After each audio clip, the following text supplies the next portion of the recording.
Bonjour à tous, ou rebonjour pour ceux qui ont suivi déjà une des deux présentations que j'ai faites déjà ce matin.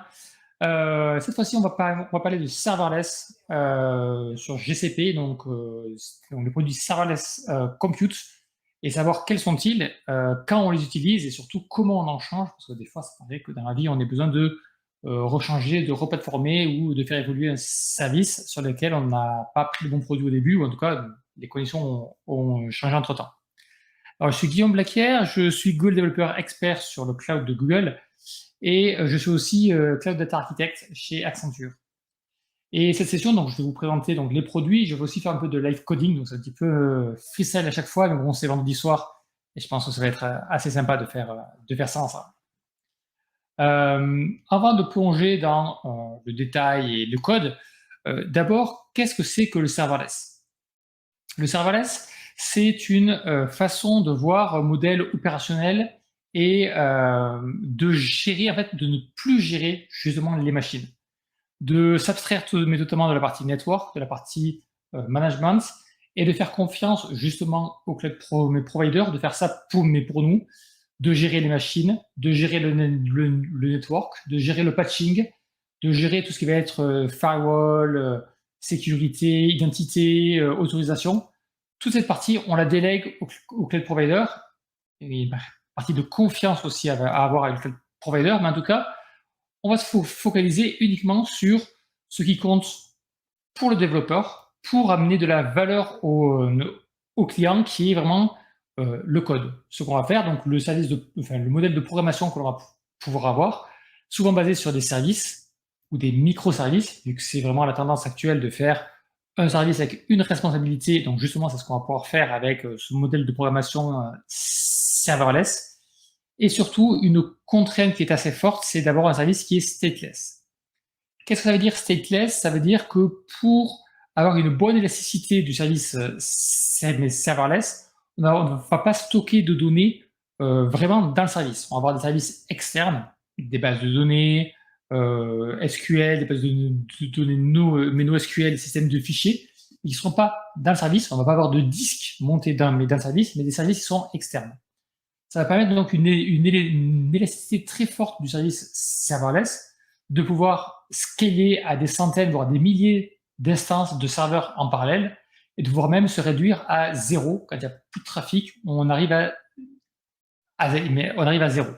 Ce qui fait qu'en fait, on paye exactement quand on utilise le service. On a beaucoup de trafic, on a des centaines d'instances, on paye pour des centaines d'instances, et dès qu'on n'a plus rien, on a zéro instance, ils sont provisionnés, et on paye plus rien. L'élasticité des performances, élasticité du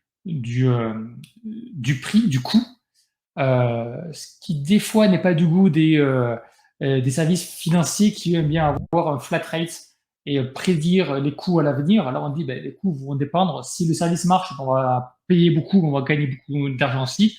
Et si le service ne marche pas, on ne payera rien, donc on ne gagnera rien aussi. Les services financiers n'aiment pas trop ça. Ils aiment bien la prédictibilité des choses, mais en tout cas, c'est la promesse, et c'est comme ça que fonctionnent aujourd'hui les modèles serverless. Il y a plein d'outils, plein de produits dans le serverless, notamment dans le monde de Google Cloud, des produits qui vont être autour des bases de données, autour de l'analytics, de l'intelligence artificielle, même des produits DevOps, des queues de messages, donc du PubSub, du Cloud Task. On a plein de produits. Et nous, ce sur quoi on va se concentrer uniquement aujourd'hui, c'est la partie serverless compute. Vraiment que cette partie-là qui est au centre, avec trois produits principaux qui vont être Cloud Function, Compute Engine et Cloud Run. Donc on va faire un petit détail. On va voir qu'est-ce que c'est que chacun de ces produits, et ensuite comment est-ce qu'on fait pour passer de l'un à l'autre en ayant le moins d'impact sur la logique métier que l'on va développer dans ces services. Premier service donc qu'on va voir dans la partie Service Compute, c'est Cloud Function. Cloud Function, c'est le service le plus simple. Pourquoi? Parce que c'est juste un bout de code, c'est une fonction que l'on a et qu'on déploie. Cette fonction, on peut bien sûr appeler d'autres fonctions qui seront dans le code autour, mais le point d'entrée dans le code, c'est une fonction, et c'est ce point d'entrée. Il n'y a que ce point d'entrée-là qui pourrait être appelé. Même s'il y a d'autres fonctions à côté, c'est que ce point d'entrée qui est appelé chaque fois que la fonction est invoquée. Cette fonction, donc elle est simple à développer et surtout elle est plutôt orientée event-driven. Ce qui va lui faire, c'est que dès qu'il y a quelque chose qui se passe à un endroit, on prend l'événement et on fait autre chose. Pour ça qu'on l'utilise plutôt pour de la glue entre des événements. Un truc qui se passe, on en déclenche un autre et puis c'est tout. C'est pas vraiment pour faire de l'API avec différents messages, différents verbes comme le peut utiliser HTTP, bien que ce soit un petit peu ce que fait AWS Lambda par exemple, mais pour moi c'est pas le meilleur produit pour faire ça. C'est vraiment pour faire de la glue entre différents produits. Comme tous les produits serverless, ça scale automatiquement à la hausse et puis à la baisse. Et forcément, on paye uniquement à l'usage. Donc ça marche par tranche de 100 millisecondes. Donc quand la requête elle est traitée, eh ben, le temps que ça dure 650 millisecondes de processing. On va payer 700 millisecondes de CPU et de mémoire en fonction de la configuration de la fonction. Donc pourquoi est-ce qu'on peut utiliser la fonction? Donc c'est ce que je disais, c'est la glue entre les différents composants et surtout ça fait une seule chose. Donc ça peut aussi processer des événements, par exemple du streaming en temps réel ou du fichier, même des requêtes HTTP pour, on a un webhook que l'on reçoit, je sais pas, il se passe qu'elle met quelque chose, on a un webhook qui arrive on va dire de GitLab et hop, on va lancer un cloud build, donc c'est vraiment cette fonction de glue. On récupère un webhook de GitLab, on lance une glue, on lance un cloud build pour justement pour déclencher un build par rapport à un update ou un merge qui s'est fait sur GitLab. Donc c'est vraiment le premier cas, c'est la cloud function. Après, on va avoir quelque chose d'un peu plus évolué. Donc là, on va plutôt aller sur quelque chose de plus qu'une fonction, on va dire, parce que des fois, on a un ensemble de fonctions, une fonction pour créer, une fonction pour rechercher, une fonction pour lire, une fonction pour... En fait, c'est trop des nano-services. En fait, il faut mieux les rassembler dans un service qui est un peu plus gros, faire un microservice avec tout un ensemble de fonctions cohérentes entre elles. Déjà, c'est plus simple pour faire un rollout ou un rollback. On va uniquement faire une release d'un seul gros ensemble au lieu de plusieurs petites sous-fonctions. Donc, ce sera beaucoup plus simple. Et pour ça, on va plutôt déployer un web server entier au lieu que de simplement une fonction. Pour déployer un web server, on a une solution historique. Je crois qu'elle a été réalisée en 2008 par Google Cloud, qui s'appelle App Engine. Et au tout début, la vision du cloud de Google, c'était App Engine. App Engine, c'est le cloud. Et parce qu'avec App Engine, on peut tout faire. On peut tout faire en termes de déploiement de sites web. Voilà, il manquait après la partie compute, les VM et tout ça. Mais en tout cas, au tout début, l'idée de Google dans le cloud, c'était App Engine. App Engine, donc on peut déployer un serveur web. On a 0 configuration. On prend notre web server. On a et on l'envoie dans le cloud. Et là, c'est packagé, c'est mis dans un conteneur et déployé. Ça scale aussi de manière automatique. Donc voilà, c'est super simple, super facile. Et il y a des services qui existent depuis plus de 10 ans sur App Engine. Et aujourd'hui, il y a notamment des Googlers qui s'amusent à les appeler. Et ça marche mais toujours comme au premier jour. Et c'est ça qui est assez magique. App Engine, c'est fait pourquoi? Donc on est plutôt là sur, j'ai dit, un ensemble de fonctions qui étaient cohérentes entre elles. Donc on va plutôt avoir du microservice, et donc c'est plutôt du back-end, de l'API. Et il y a des features qui sont intéressantes sur App Engine, comme de l'A/B testing ou du blue-green deployment, parce qu'on peut faire du traffic splitting entre différentes versions, différentes releases de App Engine sur un même service, et donc avoir justement ces nouvelles fonctionnalités de testing et de routing du trafic en fonction de certains critères. Le dernier, c'est ce que je préfère, bon, c'est une préférence personnelle, c'est Cloud Run. Cloud Run, ça va un peu plus loin que App Engine et Cloud Function, parce qu'avec Cloud Run, on va déployer un conteneur. Donc certes, on a besoin d'un web server comme avec App Engine, mais on a surtout besoin d'un conteneur, et on va déployer un conteneur directement en production.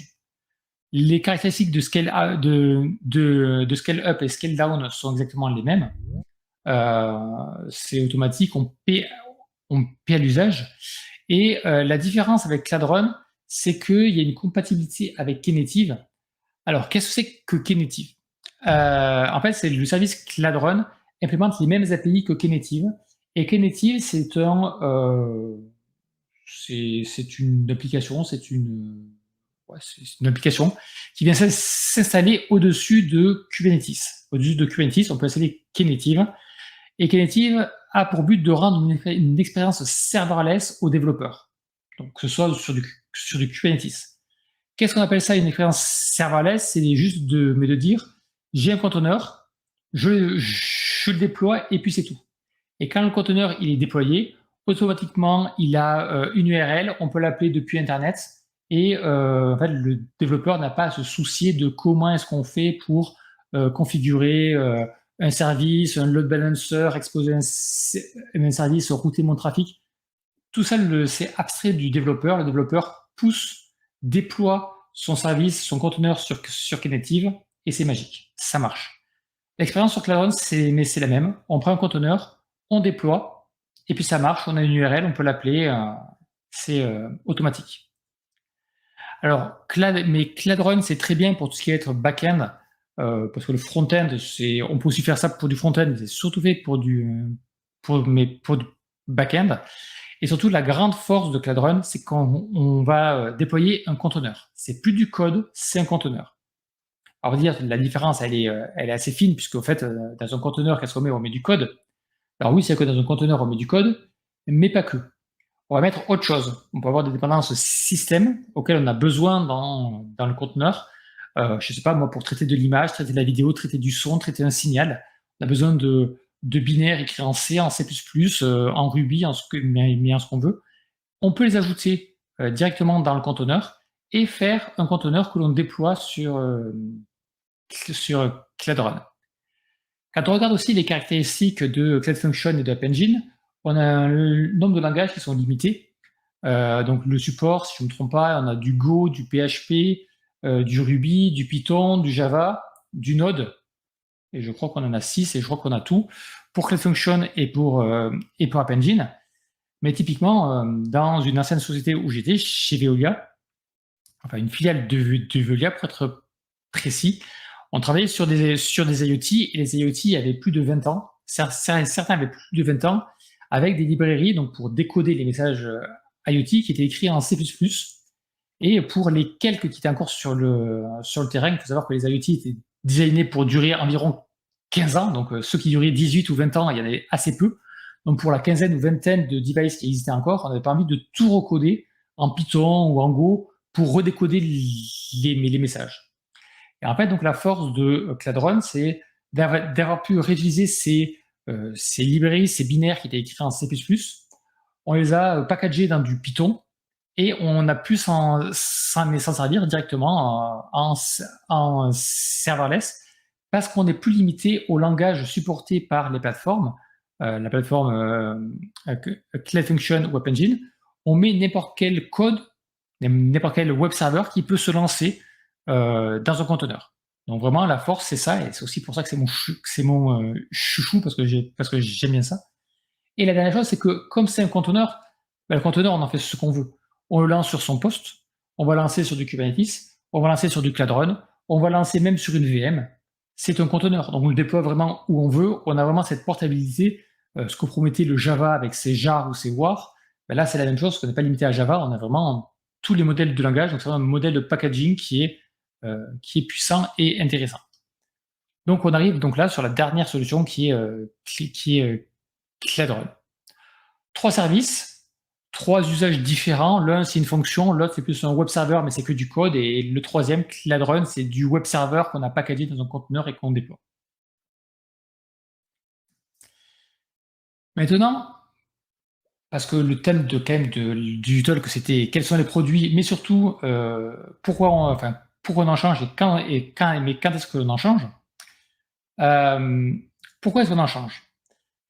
Déjà, quand on démarre sur un projet, on peut dire bah tiens, j'ai besoin de ça parce que les requirements c'était cela, parce que j'ai besoin de faire simplement une petite API, donc enfin un petit appel, un petit webhook, donc je fais une fonction. Finalement, je veux aussi avoir App Engine qui va être utilisé parce que la fonction elle est plus compliquée, donc finalement on fait un truc un peu plus chiadé avec plusieurs appels, plusieurs URL, plusieurs passes qu'on peut appeler dans un seul App Engine. Et finalement encore, ça va évoluer et on va avoir mais besoin d'intégrer un binaire pour décoder une image ou transformer une vidéo ou en réencoder une vidéo, on a besoin de binaire et finalement, il faut packager ça dans un conteneur. Donc, c'est pas forcément que vous avez fait un mauvais choix au début. Les projets évoluent, les product owners évoluent aussi dans leurs besoins, dans leurs usages. Les clients évoluent aussi, donc les clients font des feedbacks aux product owners qui, eux, font des feedbacks à l'équipe produit, à l'équipe de développement qui font évoluer les produits. Voilà. Dans la vie naturelle, ça arrive que des fois, on doit faire évoluer et changer de technologie parce que c'est plus adapté à ce qu'on veut faire. Il y a des fois aussi, j'ai vu ça notamment aussi quand j'étais chez Veolia, on était full GCP, full sur App Engine, et on a dit, ah mais maintenant on a besoin d'être portable. Pourquoi? Je ne sais pas, mais la stratégie était de dire, on n'a plus envie de dire qu'on est lié à GCP quand on le déploie. On veut aussi bien déployer sur GCP et AWS, qui sont les deux clouds choisis par Veolia. Et donc, on a besoin de portabilité. Et donc, on a dû repackager nos services qui étaient sur App Engine dans des conteneurs, les déployer sur Cloud Run quand on pouvait faire du GCP, mais aussi les déployer ailleurs, sur du GKE, enfin sur du Kubernetes ou sur d'autres clouds si besoin.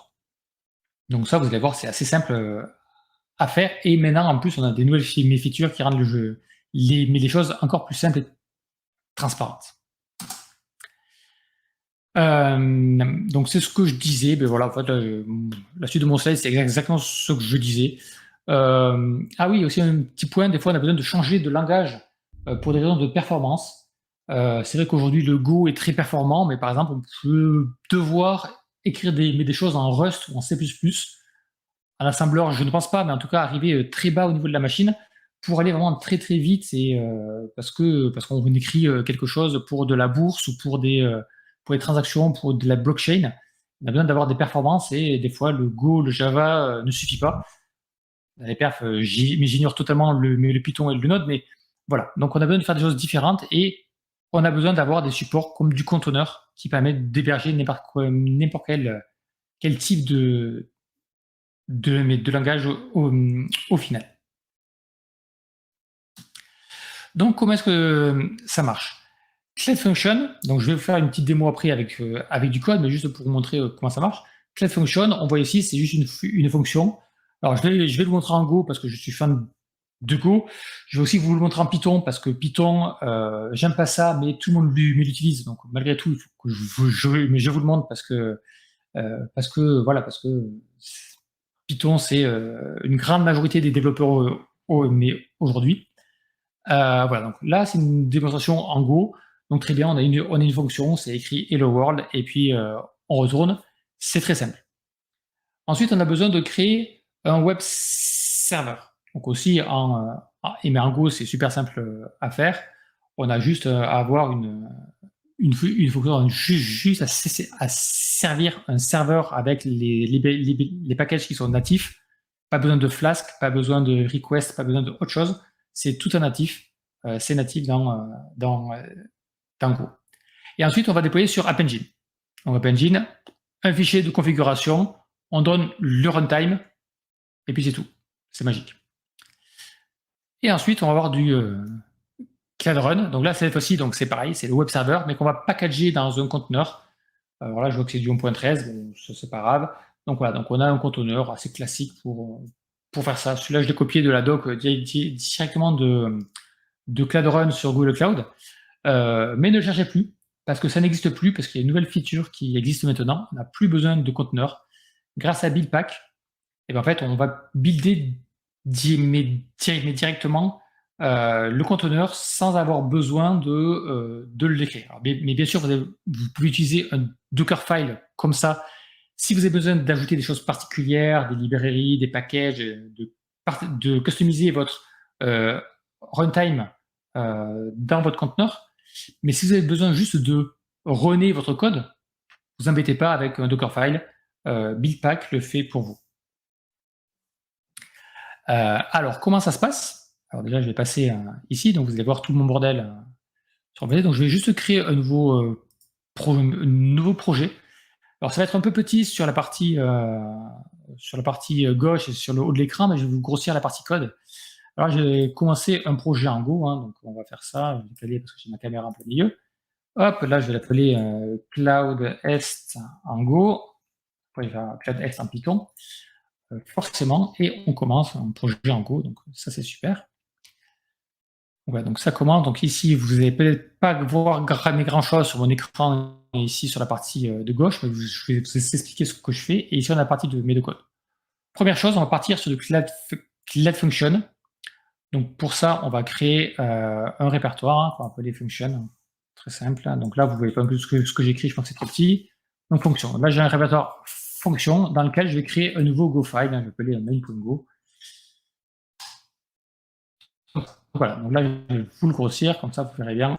Donc c'est nickel. On a notre fichier main.go dans le répertoire fonction. Maintenant, on écrit une fonction, donc très simple. La fonction, elle va appeler comme ça avec un H. Hello, et ensuite, ben, en gros, on a un. Alors, ça, c'est des choses classiques en Go. Donc, on a W qui est un response writer et on a un R qui va être un pointeur. Oui, parce qu'en Go, il y a des pointeurs qui va être un request. Et c'est tout. Et donc là, on va simplement dire qu'on va écrire, donc on a une librairie format, on va écrire dans notre response writer ce que l'on veut. On va écrire hello GoFunction. Et voilà, on a écrit notre fonction, il n'y a rien d'autre à faire. On n'a plus qu'à la déployer. Donc pour la déployer, je vais ouvrir un terminal que je vais aussi bien grossir pour que vous voyez tout ce que je fais. Donc là, il faut que j'aille dans mon répertoire Cloudest en Go, function, et on va déployer la fonction sur Google Cloud avec la CLI, gcloud, function, deploy. Je vais lui donner un runtime qui va être en Go 1.13. Je ne sais pas si le 1.15 est supporté, donc on ne va pas tester le diable en live démo. On va autoriser n'importe qui à y aller, donc si vous voulez y aller. Attendez, je vois rien parce qu'il y a ma caméra en plein milieu. Hop, c'est normal, j'ai oublié de tirer. C'est pour ça que ça ne marche pas, donc on va autoriser n'importe qui à y aller. Je vais dire que mon point d'entrée, donc la fonction qui sera mon point d'entrée dans mon code, ça va être, il va s'appeler hello. Qu'est-ce que je viens de définir? Alors, les fonctions, on peut avoir des triggers aussi bien par pub/sub, par storage, ou alors dire que c'est juste un trigger HTTP, donc c'est une fonction HTTP que je vais exposer. Et oui, je vais définir dans quelle région je le mets, donc j'utilise une région bateau en Google Cloud qui est US Central One, en Iowa. Voilà. La région n'a pas forcément d'intérêt, c'est juste celle que j'utilise le plus souvent. Et là, qu'est-ce qu'on va faire? On va donner un nom, on va l'appeler Cloud Est Go. On va déployer la fonction. Et normalement, je ne suis pas trop raté, ça va fonctionner. Donc là, il est en train de me packager la fonction, de la builder. Je ferai un petit focus juste après sur ce point-là. Et comme promis, je vais aussi vous montrer la même chose en Python. Non pas que je suis un grand fan, mais parce que je pense que certains de vous me le sont, donc il faut que je vous le montre. Donc hop, on passe là-dessus, on va l'appeler Cloud Est. Allez, PY, ce sera plus simple. On finit, on crée un nouveau projet comme ça, et on va faire la même chose. Donc quand je dis la même chose, c'est qu'on va créer un répertoire, ici, qu'on va appeler function. Et dans ce répertoire, on va créer un nouveau fichier qu'on va appeler main.py. Alors là, c'est important de bien le nommer main.py parce que sinon, Google Cloud ne le trouve pas quand il compile. Donc, il faut vraiment que ce fichier s'appelle comme ça. Donc là, forcément, mes Python, c'est plus simple que Go. Hein, donc, on a les mêmes contraintes à faire, mais vous allez voir, c'est plus simple. On a un def, on va appeler notre fonction de la même manière. Là, on n'a qu'une request en entrée. Et on va juste faire un return. On va l'appeler hello Python function. Voilà. Et c'est tout. On peut mettre un code, si vous voulez, on peut mettre un code HTTP en plus. Voilà. Attendez, je vais vous le grossir aussi. Donc de la même manière, on va reprendre un terminal. Là, il est directement en gros, c'est parfait. On va aller dans le bon répertoire Cloudest PY. On va aller dans la fonction. Et on fait exactement la même commande que tout à l'heure. Ça va marcher. Gcloud. Voilà, function, deploy. Aussi, le runtime va être différent. Ça va être du Python 3.7. Donc, il y a le 3.8 aussi qui est supporté. Le 3.9 doit être sûrement en preview, voire en alpha. Je ne sais pas exactement le statut. On va autoriser tout le monde à s'y connecter. Comme ça, on peut faire des tests en live en même temps que moi si vous souhaitez. Qu'est-ce qu'on a d'autre? On va préciser que c'est une fonction HTTP que l'on déploie encore. On va préciser, pareil, l'entry point, qui est hello. Alors, l'entry point, vous n'avez pas besoin de le définir si vous nommez votre fonction avec le même nom que la fonction que vous avez dans votre code. C'est la petite astuce. Donc, si je vais nommer ma fonction hello, pas besoin de le définir, ça marcherait de manière automatique sans le entry point. Ici, on a une région. La région, ça va être pareil, US Central One. Parfait. Et on va le nommer Cloud Est.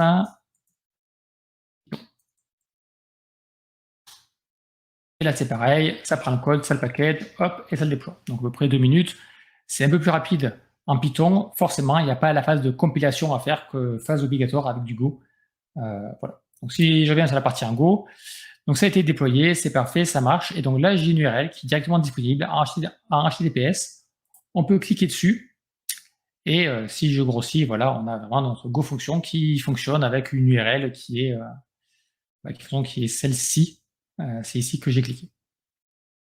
Donc ça, c'est parfait, ça fonctionne. Et là, en Python, ça fait la même chose, c'est en train de packager. Alors, ce qu'il faut savoir, c'est que le packaging qui se fait, il se fait avec Buildpack, lui aussi.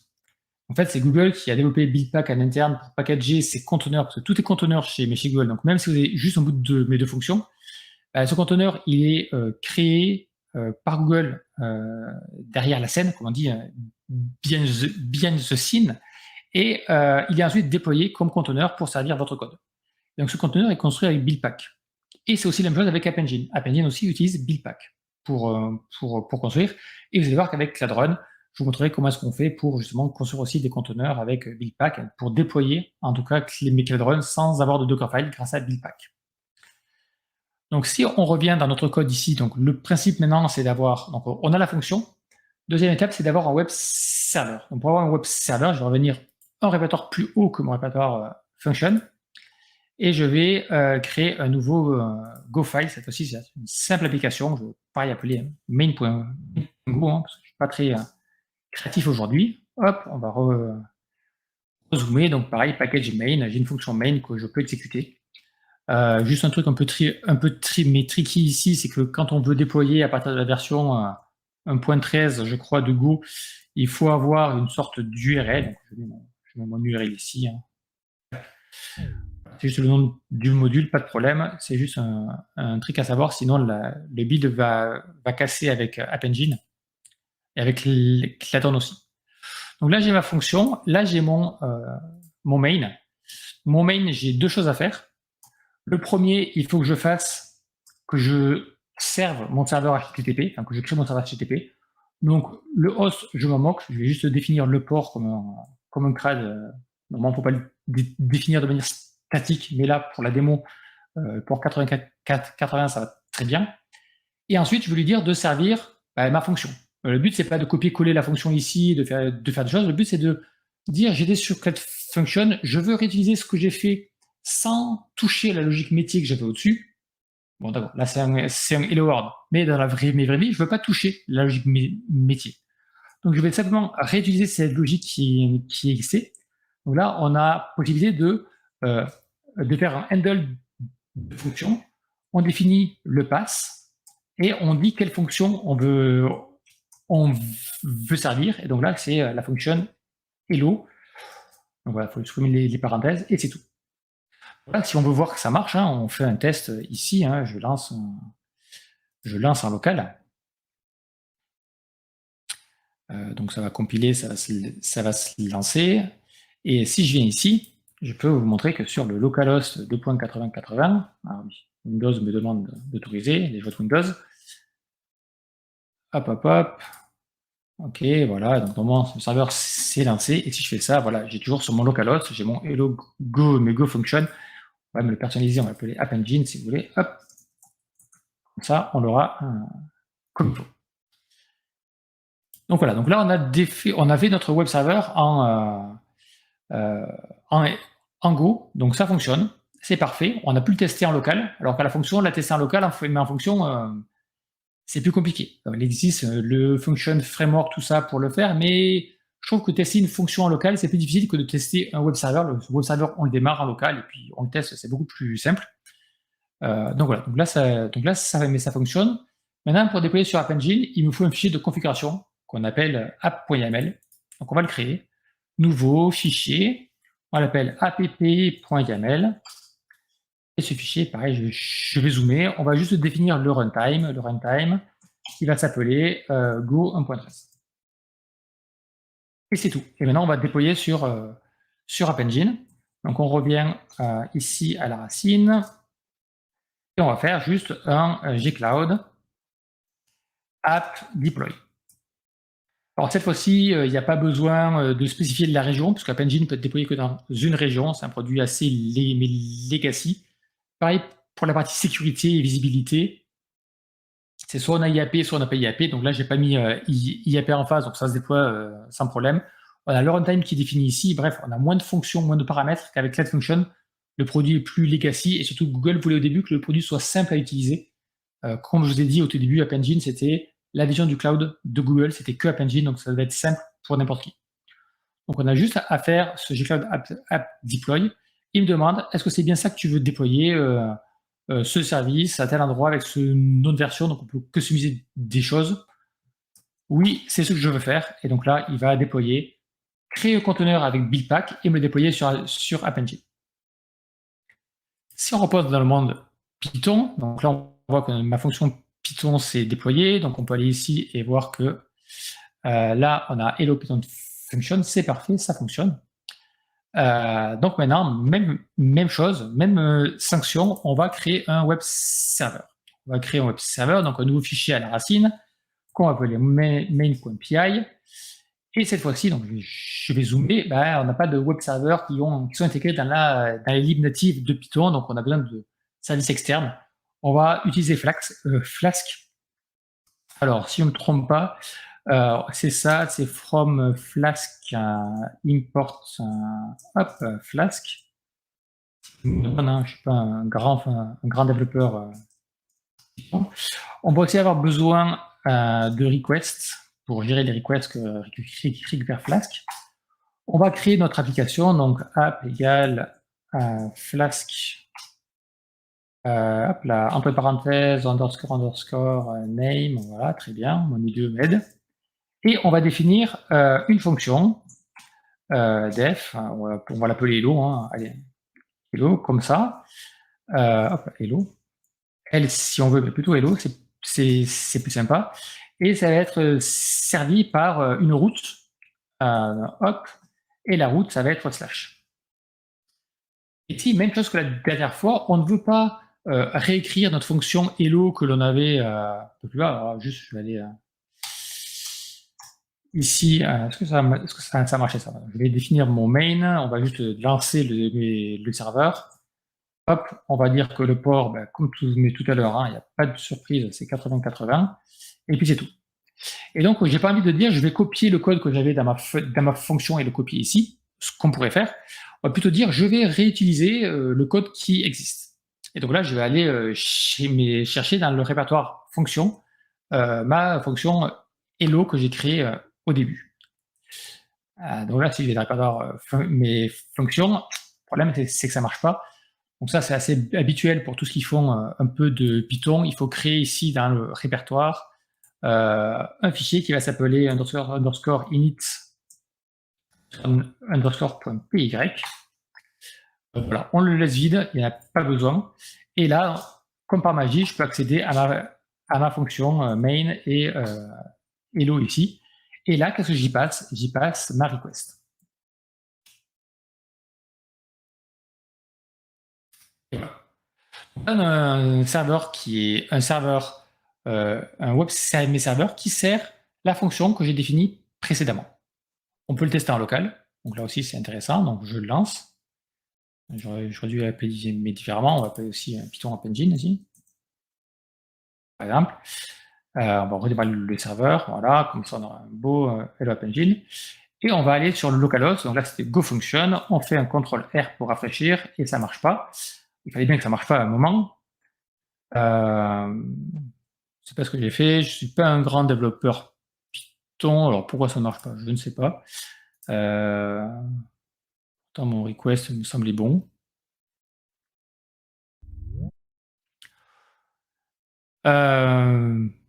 Je ne sais pas. Ah bah là. Alors, attendez, j'avais fait un test qui marchait hier, donc on va aller, je vais aller juste le, vous verrez. Qu'est-ce qui marchait pas? Pourtant on a bien request, on a set import. Bon, je sais pas. Dommage, ce test marchait bien hier, donc hein, vous voyez, hein, donc ça c'est le test que j'ai fait hier, donc c'est vraiment le même test que j'ai fait là. Ça marchait bien. Bon, c'est pas grave. Comme j'ai dit, hein, je suis pas une star, je suis pas du tout une star en Python. Parce que c'était, non, c'est pourtant tout pareil. Bon, c'est pas très grave. Ce qu'il faut savoir, c'est que le principe était exactement le même. On pouvait servir les données.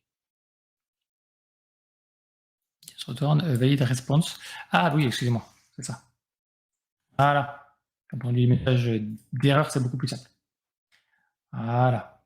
Montrer, voilà. Python function, donc c'est pas ça, c'était ici.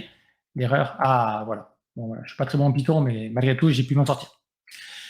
Donc voilà. Et donc, si on veut déployer sur App Engine, ben, qu'est-ce qu'on fait? On fait la même chose que tout à l'heure. On va créer un nouveau fichier qu'on va appeler app.yml. On va définir le runtime. Donc cette fois-ci, on va grossir. Cette fois-ci, ben, ça va être du Python 3.7, hein, comme on a fait avec cette function. Et là, je vais juste utiliser un truc un peu différent. On va déployer ça sur notre service. On va appeler c'est un CloudEst. En fait, on aura deux services. On aura le service par défaut, ce sera en Go, et le service CloudEst, ce sera en Python. On a bien mis ce qu'il faut ici, hein, donc bien App Engine, ok, Python App Engine, mais très bien. Donc le fichier, ça suffit. Et donc si je reviens dans mon terminal, ici, je reviens dans le répertoire au-dessus, et pareil, j'ai Cloud App Deploy pour déployer mon code, et je l'envoie directement sur App Engine. Donc si on remonte dans le monde Go, donc là c'est bon, ça s'est déployé, il me donne l'URL sur laquelle a été déployé mon service, donc pareil que tout à l'heure, je le déploie, et sur appspot.com, donc sur App Engine, on a bien Hello App Engine. Donc ça c'est super, c'est magique, c'est déployé sur App Engine. Maintenant on va déployer sur Cloud Run, et donc là il n'y a rien à faire, on va juste changer ça pour montrer que c'est du live. Hello Cloud Run. Et en fait, on n'a rien à faire puisque depuis récemment, Cloud Run, c'est un petit peu calqué sur ce que faisait App Engine. Donc en fait, on peut simplement faire un gcloud run deploy, comme gcloud app deploy, ça fait aussi, c'est gcloud run deploy, et on peut déployer mais comme ça. Alors pour éviter qu'il me pose 50 questions, on va lui mettre des paramètres. La source, c'est là où on est. On peut mettre ça dans une région. On va utiliser US Central One. Je ne me suis pas trompé. On va autoriser tout le monde à y accéder, comme ça vous aussi vous pouvez y accéder. Qu'est-ce qu'il manque? L'image, je m'en moque. La région, je m'en moque. Enfin, la région, je l'ai mise. La source, je l'ai mise. Je pense que j'ai rien oublié. Si, le nom du service, on va appeler CloudEst Go. Là, cette fois-ci, ce sera du Cloud Run. Et on va déployer. Et donc, qu'est-ce qu'il fait? Ben, hop, typiquement, on voit la commande que l'on peut aussi lancer si on souhaite utiliser buildpack. On peut faire un gcloud build summit et faire --pack pour utiliser buildpack. Et on va créer une image avec la build et buildpack sans donner de Dockerfile. Donc là, il n'y a pas de Dockerfile, hein. J'ai rien créé, j'ai juste lancé une nouvelle mes commandes. Et donc, mon code est pris, il est envoyé sur Cloud Build, une image est créée avec Cloud Build, donc là, il est en train de builder le conteneur. L'image va être déployée sur Google Artifact Registry, et ensuite, ça va être déployé sur Cloud Run. Donc vraiment, on n'a rien fait. Alors forcément, là, je n'ai pas utilisé de Dockerfile. Vous allez me dire, la différence avec App Engine, elle n'est pas énorme, forcément. Mais si demain, je vais utiliser un Dockerfile, je peux faire exactement la même commande. Et comme dans le code, il va détecter qu'il y a un Dockerfile, c'est le Dockerfile qui sera utilisé. Ce n'est pas Bitpack par défaut qui sera utilisé. Et donc, le Dockerfile sera utilisé pour construire mon image et ensuite pour la déployer sur Cloud Run. Vous voyez, c'est super rapide. Le temps que je parle, j'ai même pas eu le temps de finir de parler. Et hop, ça y est, j'ai mon service qui est déployé sur Cloud Run, qui est ici. Et on voit bien un Hello Go Cloud Run qui est là. Donc voilà, on est passé de fonction, App Engine, Cloud Run en quelques clics et quelques tests. Et si on revient quand même sur notre monde en Python, je ne vais pas aller jusqu'à Cloud Run, on va s'arrêter là sur App Engine. Et sur App Engine, donc on a bien un Cloud Est qui a été créé, donc c'est le service Cloud Est sur mon service Cloud Run, et il ne marche pas. Ok, tant pis pour moi. Voilà, j'ai pas de chance aujourd'hui avec Python, hein, donc je suis désolé. Voilà, je crois que j'avais écrit un truc hier qui marchait. Ah voilà, donc hier je l'avais déployé sur le service qui s'appelait Python, aujourd'hui sur Cloud Est. Bon ben voilà, finalement ça marchait plus sur Python. Est-ce que c'est le tiré au milieu qu'il n'a pas aimé? Je ne sais pas. En tout cas, c'est pas grave. Le principe est le même et l'effet démo est toujours là. Donc ça fait toujours plaisir à voir pour ne pas perdre ses moyens. Donc pour la démo, en niveau du code, c'est fini. Je vais revenir sur les slides qui ne sont pas là, qui sont ici. Et je crois que j'ai un slide de conclusion. Je crois. Donc là, c'est avec BuildPack. Et ah oui, donc les recommandations que je peux vous faire pour vous recommander quel produit, au final, le but c'est de savoir quel produit on choisit quand on fait du serverless sur Google Cloud. C'est de ne pas s'amuser dès le début à faire un truc trop complexe. Gardez les choses simples au maximum. Si vous avez besoin d'une fonction au début, faites une fonction. Vous dites pas, je vais créer un conteneur, je vais créer un web server, je vais créer un endpoint. On ne sait jamais, peut-être que plus tard. Non, peut-être que plus tard. Peut-être que plus tard, vous n'aurez pas pensé toutes les choses qui vont bien, donc finalement, il faudra le refaire depuis le début. Et comme il y aura plus de code, ce sera plus difficile et plus long à tout refaire. Ce sera plus long et plus difficile à tester, plus long et plus difficile aux gens qui ne connaissent pas les conteneurs, qui ne connaissent pas les web servers, et en plus de ne pas connaître les fonctions, d'apprendre tout ça et de monter en compétence. Si une fonction est nécessaire, faites la fonction, ne faites pas plus. Gardez des choses, si vous avez des choses simples et du single purpose, vraiment ce que j'appelle pour moi la glue entre les composants, un événement qui arrive d'un côté, une action à faire de l'autre, cette fonction est parfait pour ça. Lorsque vous avez un web server, notamment quand vous avez du front-end et du back-end en même temps, App Engine est très bien. Pourquoi? Parce que App Engine vous permet de stocker aussi des fichiers statiques et de les servir gratuitement. Voilà, donc vous pouvez avoir un front-end avec App Engine, donc un front-end en Angular, en React, en Vue, ce que vous voulez, des fichiers statiques qui sont servis gratuitement par App Engine. Alors, gratuitement, c'est hors bande passante, enfin hors egress, mais en tout cas, le fait de servir les fichiers ne consomme pas de CPU ou de mémoire. Et le back-end, et les deux sont servis avec la même URL. Donc pour ceux qui ont des problèmes de cores, ils ne veulent pas s'embêter à configurer des cores dans leur application, App Engine est quand même bien parce qu'il permet de packager les deux. Je le dis, je le répète, c'était le produit phare de Google il y a 12 ans, mais 13 ans, c'était l'avenir du cloud selon Google. Donc c'est pour ça que tout est packagé dans un même environnement, pour le front-end et le back-end. Et lorsque vous avez d'autres besoins, presque pour tout le reste, faire quelque chose qui est API oriented, avoir la portabilité, avoir un runtime qui est customisé avec les binaires et les librairies que vous voulez à l'intérieur, Cloud Run est parfait pour ça. Alors moi, personnellement, je fais du Cloud Run pour tout. Je trouve que c'est super simple pour tester, pour déployer en local, n'importe où. Voilà, moi, je fais du Cloud Run pour tout. Il y a quand même quelques cas d'usage où Cloud Function est quand même assez utile. Donc voilà, et puis il y a surtout une nouvelle génération de Cloud Function qui arrive, le runtime de deuxième génération. Il y a une vidéo sur le Cloud Next qui est sortie la semaine dernière qui est très intéressante. Il faut savoir que la majorité des features de Cloud Run vont être reprises dans Cloud Function. Donc finalement, c'est plus trop une question de plateforme, c'est plutôt une question d'usage.